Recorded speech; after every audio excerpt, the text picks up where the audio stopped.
Welcome to Crisis in Perception, where we examine the systems shaping our world. Today's deep dive explores "And Then I Woke Up" by Malcolm Devlin.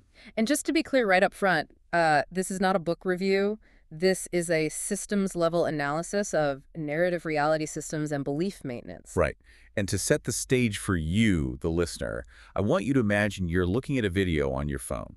Just, a shaky 30-second clip. Yeah, like something you'd see scrolling through social media. Exactly. It's footage of people running through a school playground, or maybe a sudden chaotic crowd dispersing in Times Square. Now, when you watch this video, what do your eyes actually show you? That's the core question, right? Yeah. Do you see a normal day momentarily interrupted by a loud noise? Like kids playing, tourists reacting to a car backfiring? Or do you look at that exact same video, those exact same pixels, and see a hollow-eyed, ravenous monster attacking innocent prey? Right. Do you see blood where there is literally none? Exactly. Do you perceive a lethal threat where there is only, a panicked commuter? I mean, it sounds like a question of madness, but it is actually a question of architecture, the architecture of perception. Which is what we are digging into today. Right. Today, we are examining a world where the exact same sensory input can be decoded into completely different realities based entirely on the narrative software running in a person's head. And we are exploring this through a fascinating and, frankly, deeply unsettling piece of fiction.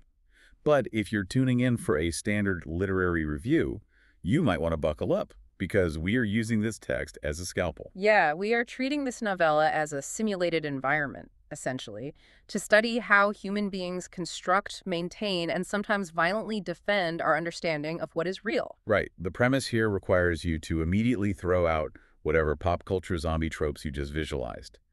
The text presents a world recovering from a bizarre plague, but it is not about rotting corpses or mutating viruses. No, not at all. It is about a sickness that fundamentally alters how you perceive the people around you. Which brings us to the mission of our deep dive today. We want to answer a very specific, very dangerous question. What happens when a story becomes more emotionally compelling than reality itself? And crucially, what happens when abandoning that story requires accepting responsibility for actions committed while under its influence? Right, it's a premise that challenges everything we think we know about objectivity. It really pushes back against the assumption that we simply perceive reality as it is. Exactly. The deeper structural claim here is that human beings don't just open our eyes and passively absorb unvarnished data. We rely heavily on socially reinforced narratives to determine what is real. What is meaningful and, what is morally justified. Right. So today we're going to unpack the primary systems involved in this. We're looking at belief formation, social reality construction, and narrative reinforcement. And to do that, we have to start by separating the biological mechanism of the so-called infection from the social phenomenon of the narrative, because the text draws a very hard line between the two. Right. It does, yeah. The biological infection in the story, like a cough, a sneeze, a fever, it's almost secondary. It merely short-circuits reason. It just kind of primes the pump. Right. It drip-feeds confirmation bias into the brain and knocks out the capacity for nuance. But it is the narrative that takes that biological glitch and actually weaponizes it. Let's talk about the protagonist, Spence, because his realization is the anchor for this entire concept. Spence thought he was a survivor. He really did. For years, he lived under the assumption that he was navigating the end times, fighting off literal flesh-eating monsters. Yeah, he had this entire identity built around being a tough guy, right? A protector wielding a machete to keep his people safe. But then he gets cured, he wakes up, the filter drops. And the reality he has to face is just soul-crushing. Yeah. He and his group of fellow survivors didn't fight off monsters. They burned down a restaurant. Yeah, it's horrific. They murdered 28 customers. Parents, children, grandparents, plus 5 staff members. They did this because they perceived innocent people as others. Think about the physical data hitting Spence's retinas in that moment. It was a terrified woman named Pinky who had merely hurt her arm trying to escape a fire.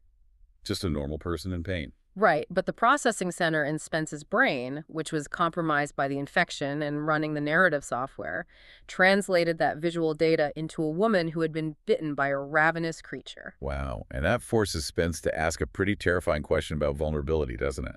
It does. He asks, and I think this is central to our analysis, he asks, does it take a certain sort of mindset to succumb to that sort of narrative, a certain sort of vulnerability to look at someone and think, Monster, zombie, other. Okay, let's unpack this mechanism, Oh. because this is where my brain starts to hit a wall. I understand the concept of a hallucination, but I'm trying to visualize how a mass delusion scales like this. Sure, let's break it down. Imagine the infection is like a malicious augmented reality filter on your phone, right? But you don't know you're wearing the glasses. Right, an invisible AR filter. Exactly.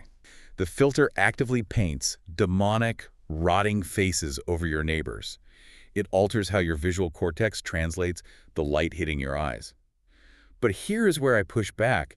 If someone is seeing a literal physical monster standing in front of them, how is that a socially reinforced narrative? That's a really good question. Isn't that just a localized chemical hallucination? I mean, you don't need a society to hallucinate on a bad trip, you know? Well, the AR filter is a good starting point, but it's too passive. A filter just sits there. What this infection does is actively seek a framework. Okay, how so? Think of it more like when a camera app uses an edge detection algorithm. The brain biologically traces the physical edges of a person, your neighbor, or a child in a playground, but it lacks the cognitive ability to categorize them properly. Because the infection wiped out the logic center. Exactly, so the brain panics. Hmm. It urgently needs a file folder to explain the threat. And where does it get that file folder? The cultural narrative. Oh, I see. So the hallucination is given its specific shape by society. Precisely. The biological infection provides the raw terror, but the culture provides the script. The text explicitly states that the narrative of the other didn't just appear out of nowhere in a vacuum. It was built out of pre-existing ideas. Right, it was built out of, and I'm quoting the general idea here, misunderstandings, groupthink, pop culture, and paranoia. Pop culture literally put the zombie apocalypse folder right there on the brain's desktop. That makes so much sense. But we have to dig into the system's incentive architecture here. Why does the brain accept this horrific hallucination? Why doesn't it fight back against the image of a monster? Because the real world is incredibly complicated. Well, it's messy. Exactly. It's all about cognitive load. The real world is frightening and morally ambiguous. Navigating a society with different political views, economic anxiety, or a confusing new virus takes immense cognitive energy. And the brain is always looking to save calories. Always. The narrative simplifies everything. It reduces the cortisol and stress of uncertainty. Biologically and psychologically speaking, it is infinitely easier to kill a clear, undeniable monster than to deal with the paralyzing gray areas of modern existence. Because the narrative offers a binary. Us versus them. Right. Human versus monster. It feels terrifying, yes, but it also feels incredibly certain, and certainty is a biological addiction. Which brings us to the social dynamics, which is fascinating. If the brain is addicted to the certainty of this narrative, how does it maintain the high? It needs external help. Yeah, because you don't just hallucinate the same complex story for years on end without help. You need an external support structure. You need a community to verify your delusion. This is where we see the mass delusion actually stabilize among groups. Right. And the text introduces two distinct archetypes within this mass delusion who perform this maintenance, the believers and the followers. And I really want you, the listener, to think about the group dynamics in your own life as we break these down. Think about the loudest voices in your social circles. The distinction between the two is vital for understanding belief maintenance. The believers, characters like Macy and Val, they are the architects. They are the charismatic, confident carriers of the lie. Exactly. They go absolutely all in. Macy, for instance, was a creative writing student. She was a horror writer waiting tables before the world, quote-unquote, ended. She doesn't just survive the apocalypse, she treats it like a compelling plot she finally gets to live out. And then you have Val, who takes it to an industrial level. Right. Val is building a whole new civilization, an encampment off the motorway, based entirely on the rules of this delusion. The believers have a gleam in their eye. They are never confused. They provide the certainty. But then you have the followers, like Spence. The followers are people looking for direction. Their faith in the narrative is actually much weaker. Yeah, they are highly dependent. The text notes that they need constant reinforcement, constant fixes of the story, or their eyes would wander. They need Macy to sit them around the campfire every night and tell them the story of what they're fighting, or the AR filter starts to glitch. Let's analyze those campfire stories, because we see how social relationships stabilize these shared perceptions. Macy curates the group's reality, but there is a profound psychological insight into the believer archetype hidden in Macy's backstory. The dream about her mother. Yes. She talks about a recurring dream she used to have of her dead mother sitting at the foot of her bed. It should be a comforting dream, but Macy hates it. She tells Spence she hates dreams because they don't really mean anything. That detail stopped me in my tracks when I was reading, because it explains exactly why she needs the apocalypse. Think about the psychology of grief, Oh, it's right? terrifying. Yeah, losing a mother to a random, meaningless event is terrifying because it means the universe is chaotic. There are no rules. But in apocalyptic narrative, that gives her a world where everything has meaning. Right, every action is a matter of life and death. The plot makes sense. There are clear villains and clear heroes. Exactly. So to a follower like Spence, believers like Macy offer an explanatory framework that makes a terrifying world manageable.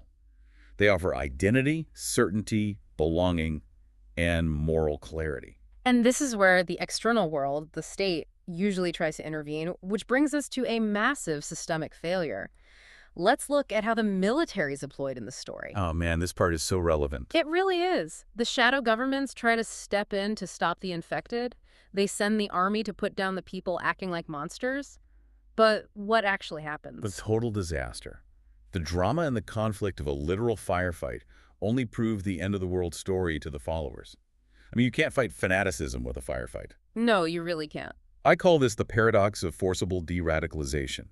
The government thinks they are projecting strength and reestablishing order, but to a group of people whose entire mental software is running a survival horror script, an army showing up with guns doesn't look like reality asserting itself. It looks like the boss battle. Exactly. It validates everything. It is a textbook negative feedback loop. When authorities try to crush a narrative with brute force, they provide the exact dramatic conflict the narrative needs to validate itself. It feeds the machine. Right. The text points out that the sheer fervor of the infected served as a recruitment drive.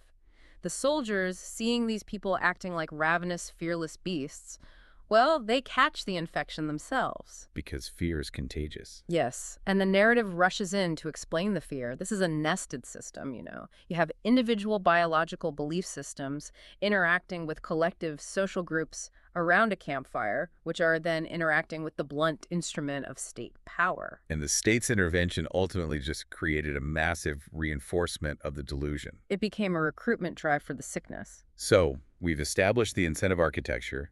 We see why the narrative feels good. It gives you a tribe, a purpose, a clear enemy, and it makes you the hero of the movie. We see why the brain fiercely protects it. But now we have to look at the devastating psychological cost of removing that filter. Right. What happens when you wake up? This is explored through the character of Layla, and it is arguably the emotional crux of this entire deep dive. It's incredibly heavy. Layla's arc forces us to confront the intense tension between a comforting, coherent story and stark, evidence-based reality. Her backstory is horrifying. It really is. As an infected survivor, she believes she was a fierce, loving mother protecting herself and her child from monsters. But when she receives the cure, when the biological short circuit is repaired and the visual data is processed correctly, the evidence-based reality she is left with is unthinkable. She didn't kill monsters. No, she murdered her husband, Peter, and her own son, Jamie. The physical details the text uses to describe her unfiltered memories are just vital here. When she remembers the event without the narrative software running, she doesn't remember slaying a beast. She remembers the reality. Yeah, she remembers Jamie crumpling like a rag doll at the bottom of the stairs after she shoved him. She remembers Peter standing like a scarecrow in front of the car as she ran him down. Rag doll. Scarecrow. Right, these are descriptions of fragile, vulnerable human beings. And we usually operate under the assumption that waking up to the truth is inherently freeing, right? It's supposed to be the triumphant moment in the story where the hero breaks the illusion. Yeah, the Matrix moment. Exactly. But Layla challenges that assumption completely. For her, abandoning her explanatory frameworks doesn't just mean admitting she was wrong. It means accepting that she is a child murderer. The truth is an existential threat to her identity. It is psychologically threatening on the deepest level. She explicitly tells Spence that the cure is worse than the infection. She says, and this quote is so brutal, she says, "I miss loving him so unconditionally. I miss him, and I miss the disease that made me see monsters." Think about the weight of that sentence, you know. I miss the disease that made me see monsters. It perfectly illustrates a core systems principle. Truth without compassion, or truth without a psychological support structure to integrate that truth, is entirely destructive. It just crushes the person. The system's incentive architecture completely collapses for Layla. The narrative gave her absolute moral clarity. The truth gives her unbearable, unlivable guilt. And if you want to understand why people in the real world violently defend false stories long after contradictory evidence emerges, look at Layla. Right. Their sanity and their ability to live with themselves depend on the lie remaining true. They literally cannot afford to believe the evidence. But this creates a massive societal crisis. If waking up to the truth literally destroys a person's psyche, if you have thousands of Laylas collapsing from the guilt of their atrocities, society can't just let them wander around. No, you have to build a completely new scaffolding for their reality to prevent mass suicides. Exactly. And that leads us to the institutional layer of reality construction, the Ironside Rehabilitation Facility. Ironside is where the state attempts to manage the psychological fallout. We move from the campfire groups of the infected to the state-sponsored therapy groups of the cured. And at the head of this facility is Dr. Awad. The mechanics of his rehabilitation program are critical to analyze. Because it's all based on group therapy. The cured sit in circles and have to confess their atrocities. Right, and Awad's mantra to the patients is deeply revealing. He tells them, you keep telling yourself what happened until you believe it. Listen to that phrasing. You keep telling yourself what happened until you believe it. Yeah, they sit in a circle and repeat their stories of what they did when they were sick over and over, reinforcing the new evidence-based reality. But wait, if you look at that mechanism sitting in a circle, group reinforcement, shared storytelling, it creates an in-group of the cured versus an out-group of the still infected. You're seeing the paradox there. Awad is essentially using the exact same narrative techniques that Macy used around the campfire. It's wild. Okay. He's using the tools of the infection to construct a new reality. Exactly. The rehabilitation functions as a process of rebuilding trust in evidence, memory, and social verification. Awad himself admits it. He says, after the narrative, it's important to learn to trust stories again. And the facility tests the stability of this new reality in terrifying ways, like the television test. Oh, that part is so chilling. It really is. Ironside leaves TVs playing blank screens or static in the common rooms. And the security guards, Danvers and Thorne, they just watch the patients watch the TV. Right, they're monitoring their perception. Yeah, if a patient doesn't notice the TV is blank, if their brain is still actively editing reality to fit a narrative, Sure. if they're staring at static and seeing a news broadcast, they fail the test. The guards step in and quietly take them away to the south wing. It is a brutal metric for cognitive compliance. It's like Ironside is a cult designed to deprogram you from another cult. It makes you wonder, is Spence truly cured? Or has he just swapped Val and Macy's campfire for Dr. Awad's group circle? That's a very valid observation, and Spence is highly self-aware of this exact dilemma. Late at night, listening to the screams of the other patients in the ward, he experiences profound existential dread. He starts to question the whole setup. He wonders, what if this is my new narrative? All of us here in our cozy little haven, what if our very idea of what being cured means is wrong? And that rather than turning the signal off, we've done little more than to change the channel. Change the channel. That is such a powerful metaphor. It highlights the novella's deepest structural claim. All reality is socially constructed to some degree. We are always relying on a shared framework, whether that framework is a scientific consensus, a religious text, or a group therapy circle. The defining difference is whether that framework aligns with evidence, compassion, and shared humanity, or delusion, violence, and the creation of the other. Exactly. Okay, let's zoom out. We've looked at the individual psychology and the institutional therapy, but how did the government actually break this mass delusion on a macro-systemic scale? Because we know military force failed. Right. If the firefights just fed the narrative, and if you can't logic someone out of a hallucination, how do you stop the end of the world? To do it, the authorities had to deploy something called the compassion directives. And this is where the systems engineering gets brilliant. They realized you cannot debate a narrative using facts. Facts do not satisfy the psychological need for certainty. So what do? You have to become storytellers yourselves. You have to outstory the delusion or make the current story too boring to sustain the dopamine hit of fanaticism. You basically have to starve it of the emotional fuel it requires to run. So, step one of the compassion directives was basic quarantine. Keep the infected and uninfected apart to stop the biological spread. But step two was controlling the narrative environment. Right, managing the media. Yeah, ruthlessly scripting media and filtering the internet. They stopped reporting on the monsters with fear and instead used tones of pity and sympathy.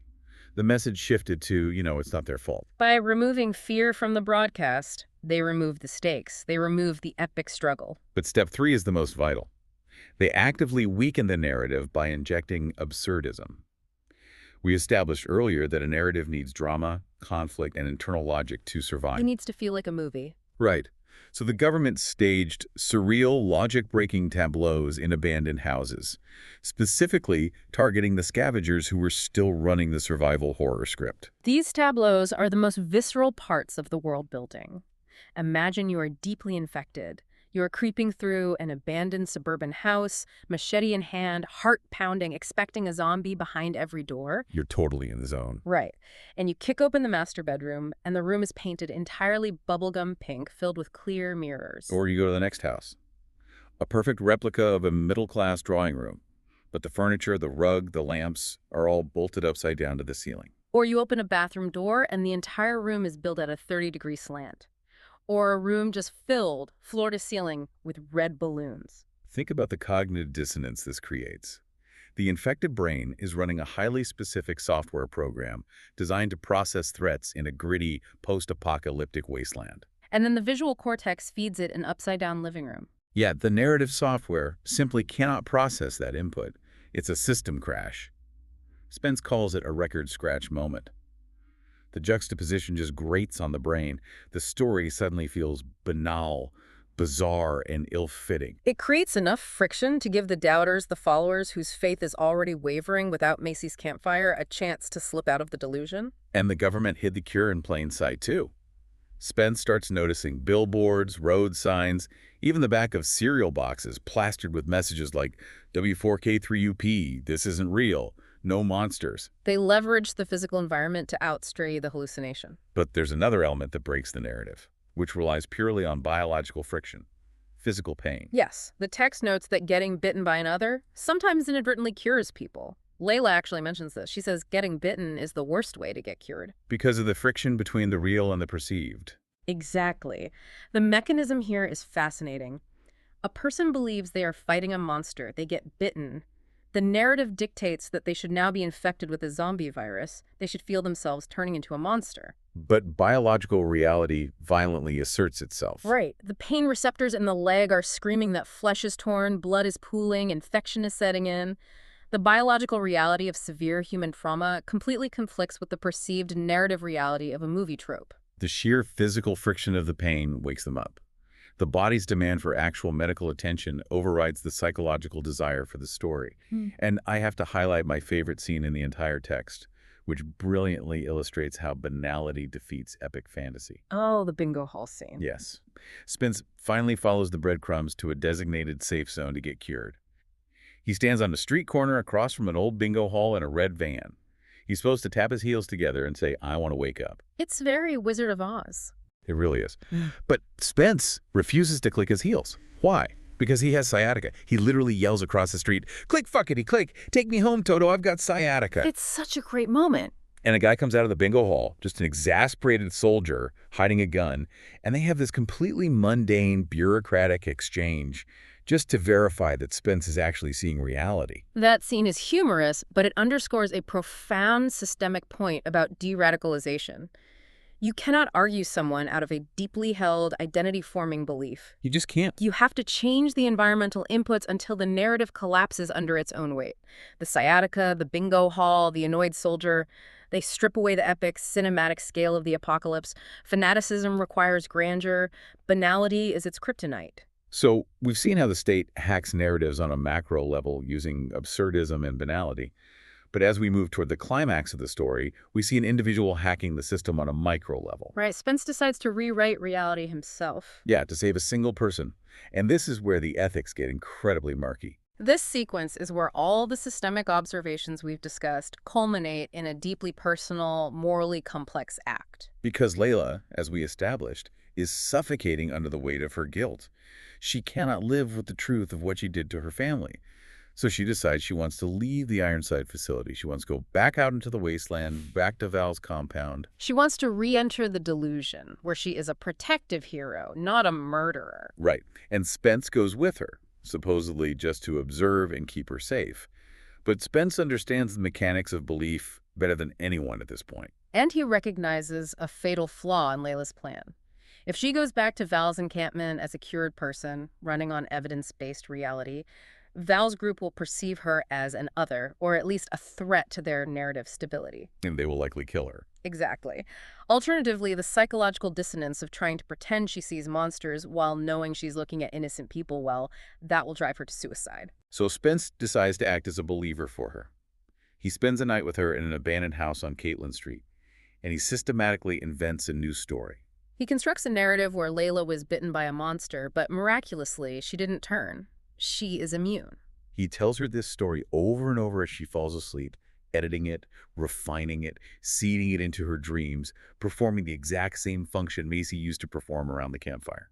And then he manufactures the physical evidence to back it up. The physical act is brutal and calculated. Yeah, he punches his own arm through a glass pane, cutting himself deeply. When Layla wakes up, he presents his bleeding arm to her and tells her a monster broke in during the night and bit him.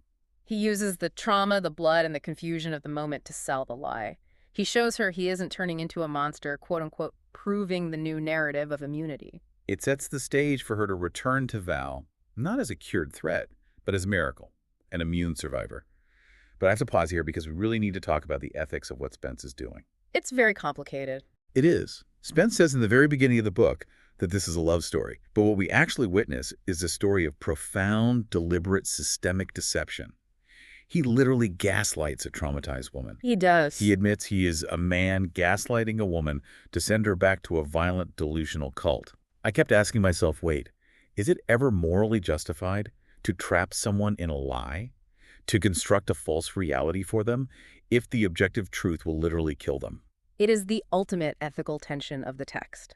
Spence sacrifices his own clean conscience to give Layla a comforting story. He is manipulating the belief formation system to generate a predictable outcome, Layla's physical survival. He knows the truth of her son's death will destroy her psyche, so he builds a lie that will sustain her identity and give her moral clarity so she doesn't commit suicide. It crystallizes the book's ultimate thesis. We rely on narratives to survive, sometimes in a very literal life-or-death sense. But he's playing a bigger game, too. He hopes that by doing this, he's hacking Val's system. He refers to himself as a typhoid Mary of the narrative. Right, he's injecting this new concept of immunity into Val's rigid black-and-white zombie story.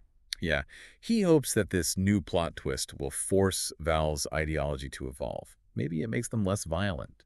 Maybe it miraculously leads them to question the entire structure of the apocalypse and cure themselves. He's planting a virus of doubt inside the delusion, but he is fully aware of his own hubris in doing so.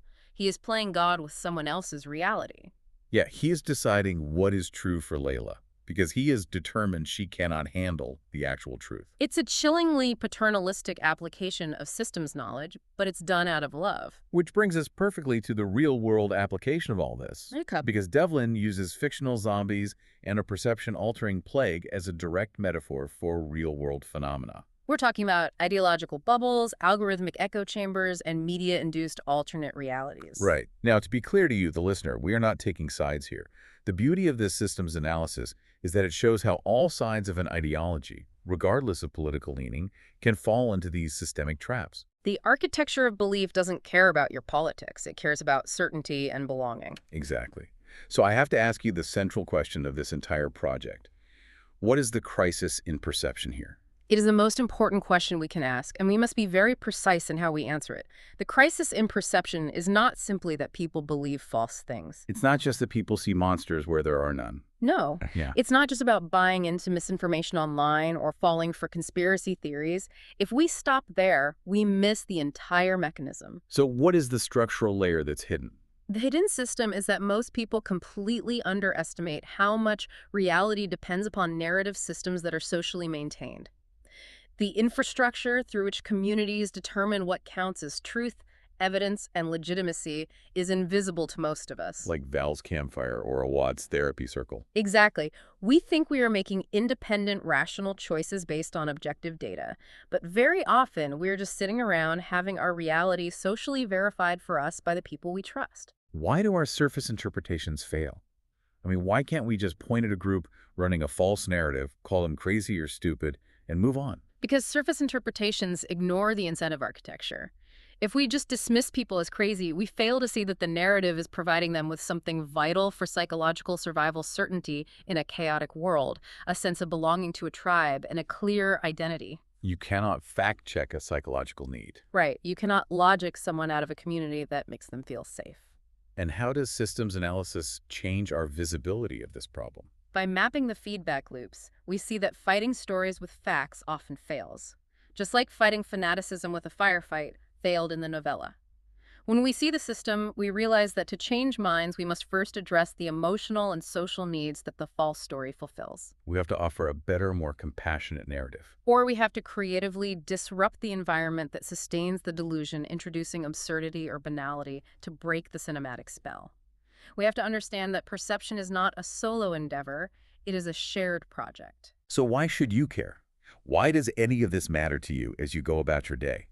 Because every single time you log on to social media, every time you participate in group gossip about a coworker, every time you tune into a hyper-partisan broadcast, you are walking into an architecture precisely designed to feed you a narrative. You are entering an environment optimized to trigger confirmation bias and provide absolute moral clarity at the expense of nuance. Understanding this system, recognizing the believers and the followers in your own life, seeing the cognitive edge detection filter for what it is that is the only way to avoid becoming a follower yourself.